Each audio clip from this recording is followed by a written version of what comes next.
ചിലപ്പോ ഇയാൾക്ക് എന്നെ രക്ഷപ്പെടുത്താനാവും. രക്ഷപ്പെട്ടു. ഇനിയൊന്നും പേടിക്കാനില്ല. ഇനി അയാളെ വിവരം അറിയിച്ചാൽ മാത്രം മതി.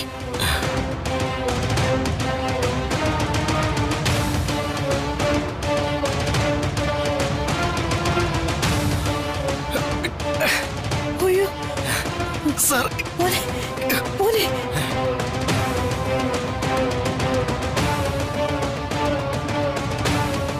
ശാരദാമ്മയോ?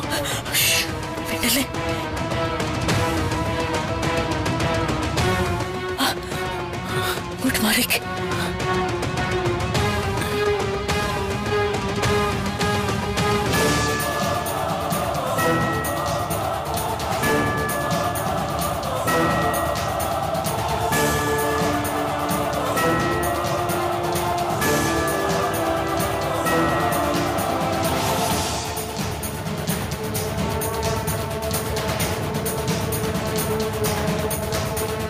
ശരി, ഞാനിപ്പോ വരാം.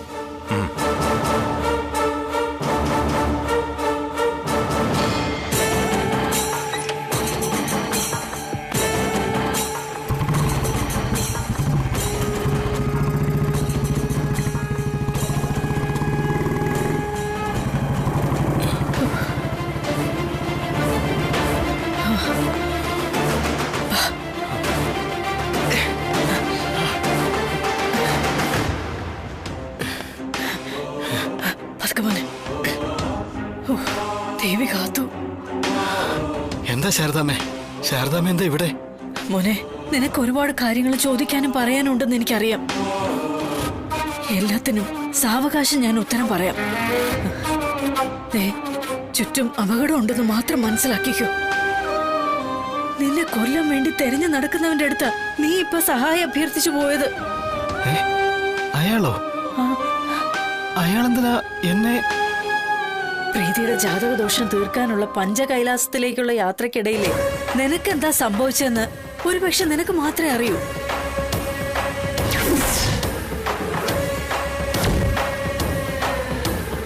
മോനെ, ആ രഹസ്യം മൂടി വെക്കാൻ.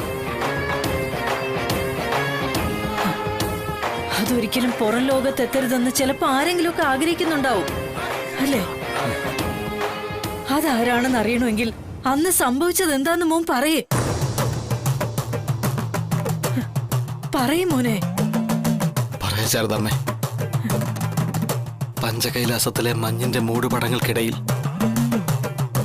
എന്നേക്കുമായി മരണത്തിന്റെ വിറങ്ങലിക്കുന്ന തണുപ്പ് പുതച്ചുറങ്ങുമെന്ന് ചിലർ കരുതിയ മഹാരഹസ്യം.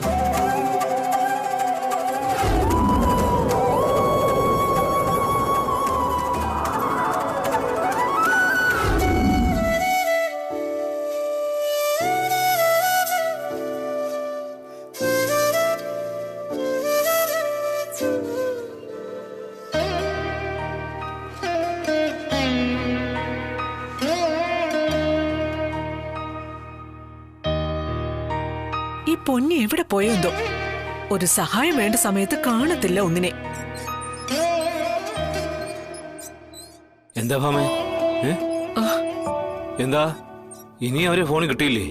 ഇല്ല രാഘവേട്ടാ. സത്യാമ്മേ, ഒരു രജിസ്റ്റേർഡ് ഉണ്ടായിരുന്നു. ശാലിനി കുഞ്ഞിന്റെ പേരില.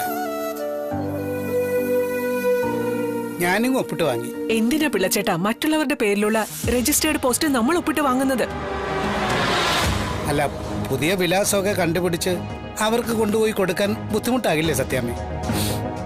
എന്തെങ്കിലും അത്യാവശ്യമാണെങ്കിലോ? ഇതിനി ആര് കൊണ്ടുപോയി കൊടുക്കാനാ? പൊന്നിയില്ല, സുസ്മിതയില്ല ഇവിടെ. ഇനി ഇതിപ്പോ ഞാൻ തന്നെ കൊണ്ടുപോയി കൊടുക്കാം. വേറെന്ത് ചെയ്യാനാ? നീ എത്ര ബുദ്ധിമുട്ട കാര്യമില്ല ഭാമേ. അത് പിള്ള കൊണ്ടുപോയി കൊടുത്തോളും. അതെ. വേണ്ട രാഘവേട്ടാ, എനിക്ക് അതുവഴി പോകേണ്ട ഒരു ആവശ്യം ഉണ്ടായിരുന്നു. എന്താവശ്യം? അത് ഒരു കള്ളം കണ്ടു പിടിക്കാനേ ക്ലേശിക്കണ്ട ഭാമേ. നുണ പറയാൻ തുടങ്ങുന്നതിന് മുമ്പ് തന്നെ നിന്റെ മുത്തുന്നത് വായിച്ചെടുക്കാം. ഞാൻ എന്ത് നുണ പറയാൻ തുടങ്ങിയെന്നാ? നമ്മുടെ മക്കൾ ശാലയുടെ മിഷന് വീട്ടിൽ ചെന്ന് നിനക്ക് പാറക്കുട്ടിയെന്ന് കാണണം. അത്രയല്ലേ ഉള്ളൂ. അതില്ലേ നിന്റെ ആവശ്യം? നടക്കട്ടെ നടക്കട്ടെ. ഒന്ന് മാറി പിള്ളേ അങ്ങോട്ട്.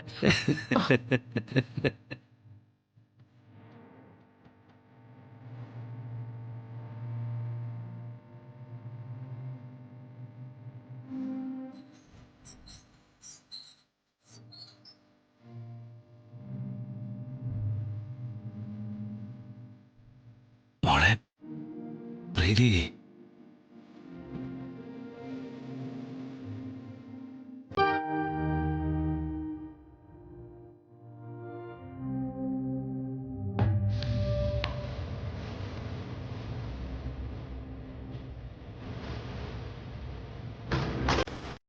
സത്യമാണോ ശാരദാമ്മ ഈ പറയുന്നത്? അതെ രാജ്യമ്മേ, ഞാൻ നേരിട്ട് കാണുകയും കേൾക്കുകയും ചെയ്ത കാര്യങ്ങളാ പറഞ്ഞത്. പക്ഷേ ഒരു പെണ്ണ് അങ്ങനെയൊക്കെ ചെയ്യാന്ന് വെച്ചാ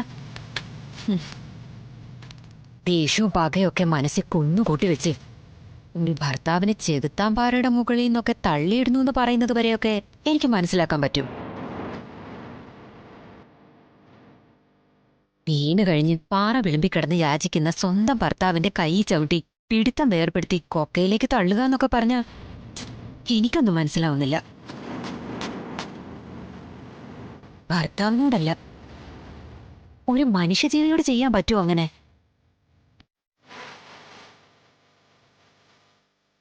സമസ്ത അപരാധം പറഞ്ഞ് കരയല്ലേ അവൻ ചെയ്തത്. അമ്മയ്ക്ക് വേണ്ടി ജീവിക്കണമെന്ന് പറഞ്ഞ് അവൻ കേണനല്ലേ. കരുണയുടെ തരുമ്പ് തോന്നാതിരിക്കും ഒരു പെണ്ണിന്. അതാണ് സുസ്മിത, ആർക്കും പിടികിട്ടാത്ത ഒരു യക്ഷിക്കഥ. അപ്പോ വിജയനെ പറഞ്ഞ് ഇങ്ങോട്ട് അയച്ചിരിക്കുന്നതും അവള് തന്നെ അല്ലേ? സംശയമില്ല രാജ്യമ്മേ. ഏതോ ഒരു ബോസ് സാറ് പറഞ്ഞിട്ടാ അയാൾ ഇവിടെ രോഹിത്തിനെ തെരഞ്ഞു നടക്കുന്നത്. രോഹിത്തിനെ കിട്ടിയ കൊല്ലേണ്ടത് എങ്ങനെയാന്ന് വരെ അവര് പ്ലാൻ ചെയ്ത് വച്ചിട്ടുണ്ട്. അവനത് ചെയ്യും. ഈ ഊരിലെ ചോറ് തിന്ന് വളർന്നവനാ. മലമുത്തപ്പന്റെ ക്ഷേത്രത്തിലാരോ പിഴച്ചു പെറ്റിട്ടിട്ട് പോയതാ. ആ കൈക്കുഞ്ഞിനെ ഓരോരോ കൈമാറി വളർത്തിയത് ഈ സെറ്റിൽമെന്റ് കോളനിയിലെ അമ്മമാരാ. എങ്ങനെയൊക്കെയോ തട്ടിയും മുട്ടിയും 10ാം തരം പാസ്സായി അവൻ പോലീസായപ്പോ ഞങ്ങളൊക്കെ സന്തോഷിച്ചതാ. ഈ കോളനിയിലെ അമ്മമാരുടെ കണ്ണീരിന്റെ ഉപ്പ് കൂട്ടിക്കൊഴിച്ച ഇപ്പൊ അവൻ ഓരോ ഉരുള ചോറും ഉണ്ണുന്നത്. ഈ കോളനിയുടെ മുക്കും മൂലയും നന്നായിട്ട് അറിയാവുന്നതുകൊണ്ട് പുറത്തുനിന്നുള്ളവർ എന്ത് നെറികേട് കാട്ടാൻ വന്നാലും അവനാ കൂട്ടിന്. 10 രൂപ നോട്ട് നിലത്തിട്ടുകൊടുത്ത നക്കിയെടുക്കുന്ന ചേറ്റ.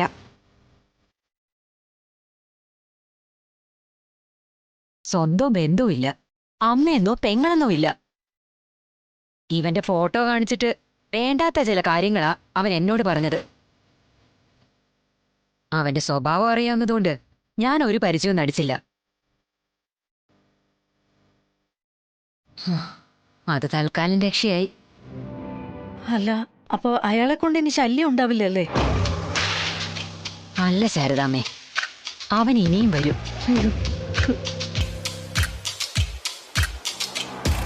പാമ്പിനെ പോലെ ഉടനെ മുഴുവൻ ചെവിയാ അവന്. ഈ കോളനിക്കാരുടെ ഓരോ കാര്യവും അവന് തൊട്ടറിയാം. ഇവിടെ ഉണ്ടായിരുന്നത് രോഹിത്താണെന്ന് എന്റെ മുഖത്തുനിന്ന് തന്നെ അവൻ വായിച്ചെടുത്തിട്ടുണ്ടാവും. രോഹിത്ത് വേറെ എങ്ങോട്ടും പോവില്ലെന്നും ഇവിടെ തന്നെ തിരിച്ചെത്തുമെന്നും അവൻ ഊഹിക്കാം. പിന്നെന്താ അയാൾ ഇങ്ങോട്ട് വരാത്തത്? ഞാനൊന്നും വിട്ടു പറയാത്തതുകൊണ്ട് രോഹിത്തിനെ നമ്മൾ സംരക്ഷിക്കാൻ ശ്രമിക്കുവാണെന്ന് അവൻ കരുതി കാണും. സ്വാഭാവികമായിട്ടും ഇവനെ നമ്മൾ ഒളിപ്പിക്കാൻ ശ്രമിക്കുന്നു എന്നും സംശയിക്കും. അവൻ ഇങ്ങോട്ട് ശ്രദ്ധിക്കുന്നില്ല എന്ന് തോന്നുമ്പോ നമ്മൾ രോഹിത്തിനെ പുറത്തു കൊണ്ടുവരുമല്ലോ. അപ്പൊ ഇങ്ങോട്ട് ഇടിച്ചു കയറി വരാനാവും അവന്റെ പ്ലാൻ.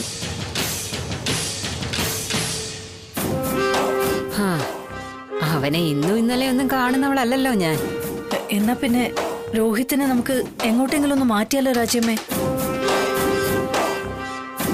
അത് കൂടുതൽ അപകടമാവും. കള്ളും കഞ്ചാവും ഒക്കെ കൊടുത്ത് ഈ കോളനിയിലുള്ള ചെറുപ്പക്കാരെ ഒക്കെ കയ്യിലെടുത്തിട്ടുണ്ടവൻ.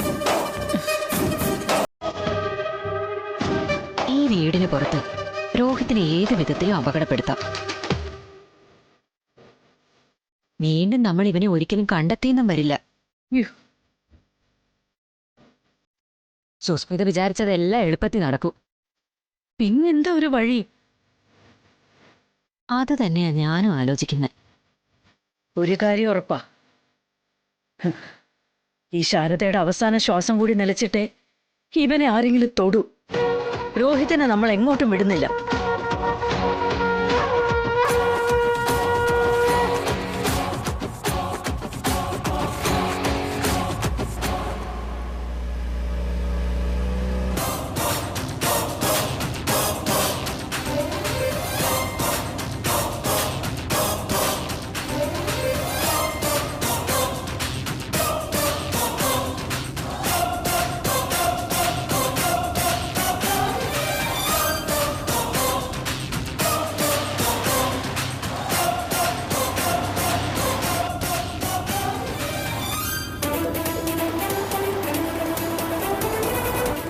ആ വണ്ടി ഇവിടെ നിർത്തിയാൽ മതി.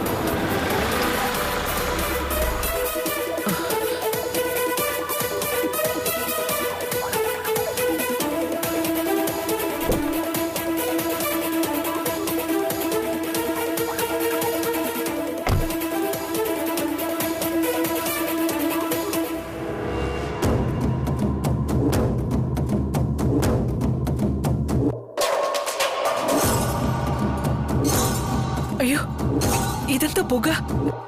എവിടെയും തീ പിടിച്ചോ?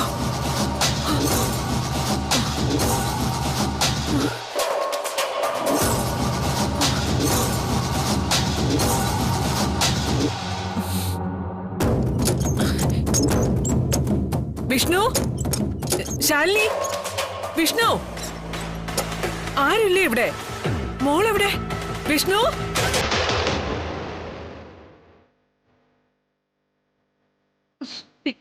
എന്താടി ഇത്? നീ എന്താ വീട് കത്തിക്കാൻ പോന്നോ? കുന്തിരിക്ക സത്യാമ്മേ. കുന്തിരിക്കത്തിന്റെ ഗന്ധം മനസ്സിനും ശരീരത്തിനും ഉണർവ് നൽകും. വീട്ടിനുള്ളില് ഐശ്വര്യം കുറയും.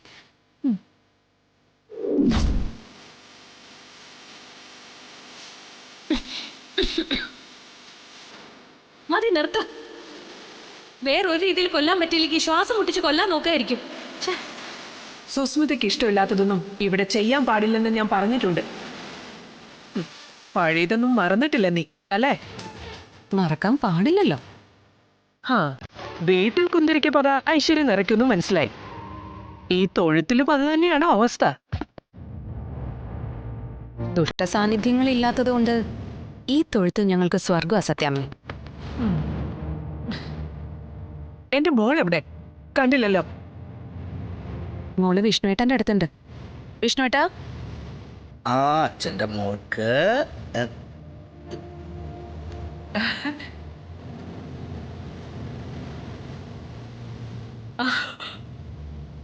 മോളു, മുത്തശ്ശിയുടെ ചക്കരങ്ങ വന്നേ.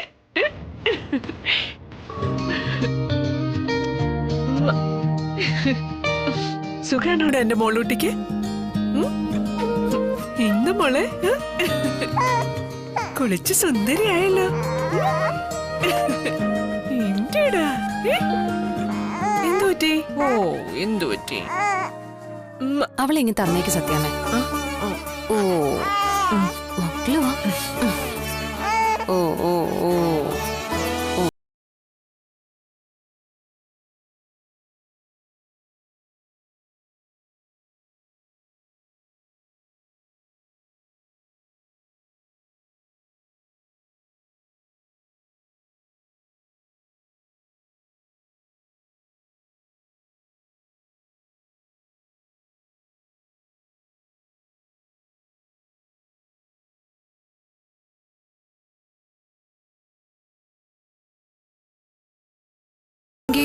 മോളെ കൊണ്ടുവയ്ക്കോ. കുറച്ചു കഴിഞ്ഞ് ഞങ്ങൾ തിരിച്ചു കൊണ്ടുവന്നോളാം. ഞാൻ എന്ത് ചെയ്യണമെന്ന് നീ എന്നെ പഠിപ്പിച്ചു തരിക? അതിനൊന്നും ആവശ്യം എനിക്കില്ല. അല്ല, മോൾക്ക് കുറച്ച് പരിചയം ആവട്ടെ എന്ന് വിചാരിച്ച് പറഞ്ഞതാ. ഞാൻ ഇറങ്ങ വിഷ്ണു. എന്തെങ്കിലും കുടിക്കാൻ എടുക്കാൻ സത്യമേ? പോകുന്ന വഴിക്ക് എവിടെ വേണമെങ്കിലും അത് ഇഷ്ടം പോലെ കിട്ടും. അത് വില കൊടുത്ത് വാങ്ങുന്നതല്ലേ. ചില കാര്യങ്ങള് വില കൊടുത്ത് വാങ്ങാൻ പറ്റില്ല സത്യമേ. ഇത്രയും കാലം ഇങ്ങനെയൊക്കെ തന്നെയാ സത്യഭാമ ജീവിച്ചത്. നിനക്കെന്തെങ്കിലും പഠിപ്പിക്കണമെങ്കിൽ ദാ ഇവനെ അങ്ങ് പഠിപ്പിച്ചാ മതി.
ജയിച്ചു അല്ലേ? തോൽക്കാൻ പറ്റില്ലല്ലോ അമ്മേ. എവിടെയൊക്കെ തോൽപ്പിക്കാൻ ശ്രമിച്ചാലും എന്റെ പാറക്കുട്ടിയുടെ മനസ്സിൽ മാത്രം വിഷം കുത്തിവെക്കരുതെന്ന് അവളോട് പറഞ്ഞേക്കണം.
അല്ല ഇതെന്താ?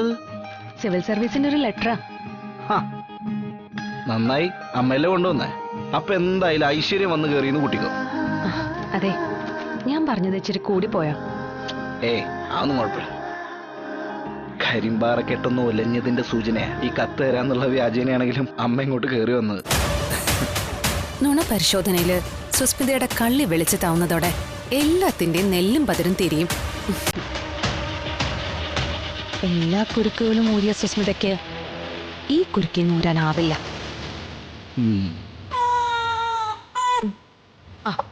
അവള് പിണങ്ങി.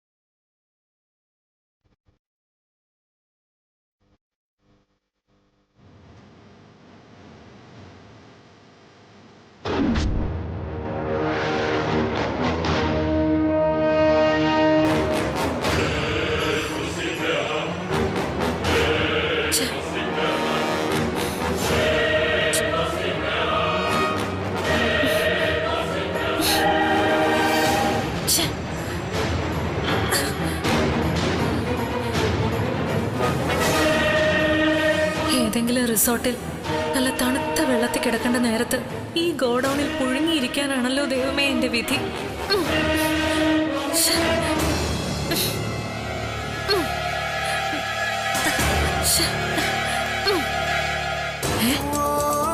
ഇത് കുറച്ച് ലൂസാണല്ലോ.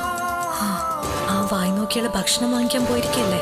ഈ സമയത്ത് ആത്മാർത്ഥമായിട്ടൊന്ന് ശ്രമിച്ചാ ചിലപ്പോ